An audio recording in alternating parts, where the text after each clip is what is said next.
తాకట్లో ఉన్న మీ బంగారాన్ని విడిపించి ఆ రోజు ఆన్లైన్ రేటుకి కొంటాం. Sharma gold company.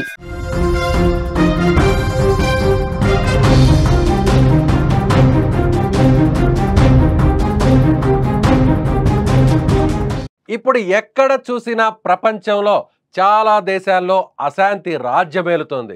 ఎక్కడ చూసినా యుద్ధాలు, నిరసనలు, ఆందోళనలతో గందరగోళం నెలకొంది.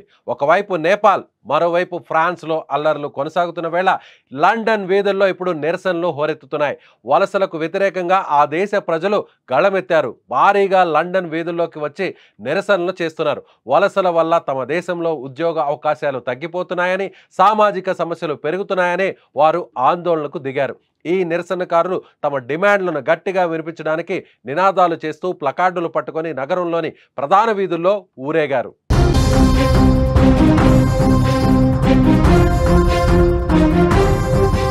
యాంటీ ఇమిగ్రేషన్ కార్యకర్త టామీ రాబిన్సన్ ఆధ్వర్యంలో యునైటెడ్ ది కింగ్డమ్ పేరిట జరిగిన ఈ ర్యాలీలో సుమారు 1,00,000 మందికి పైగా పాల్గొన్నారు. యూకేలో ఇప్పటి వరకు జరిగిన అతిపెద్ద నిరసన ప్రదర్శనలో ఇదొకటిగా నిలిచింది. ఈ సందర్భంగా పోలీసులు నిరసనకారుల మధ్య తోపులాటలు చోటు చేసుకున్నాయి.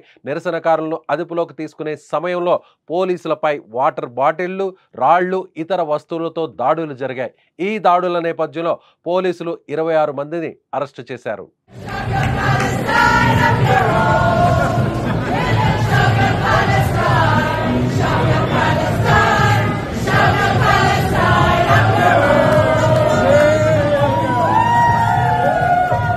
ఇప్పుడు వలసల సమస్య బ్రిటన్ రాజకీయాల్లో ప్రధాన చర్చా విషయంగా మారింది.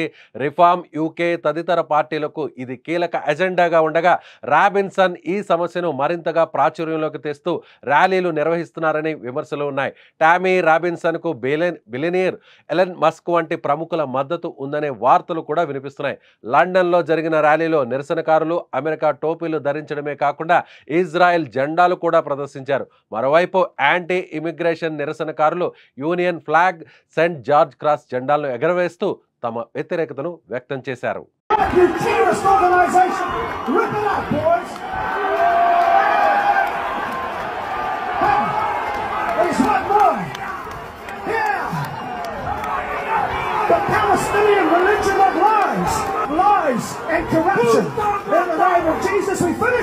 ఒకవైపు వలసలకు వ్యతిరేకంగా లక్షలాది మంది రోడ్డెక్కగా మరోవైపు జాతీయ అహంకారాన్ని ఖండిస్తూ స్టాండ్ అప్ టు రేజిజం అనే నినాదంతో మరో ర్యాలీ జరిగింది.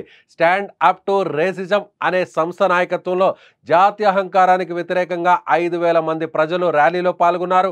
ఈ ర్యాలీలో పాల్గొన్న వారు సమాజంలో సమానత్వం, ఐక్యతను ప్రోత్సహించాలని కోరారు. వివిధ జాతులు, సంస్కృతుల ప్రజలు ఒకే దేశంలో సామరస్యంగా జీవించాలని వారు పిలుపునిచ్చారు. ఈ ర్యాలీలో పాల్గొన్నవారు శాంతియుతంగా తమ నిరసనను తెలియజేశారు.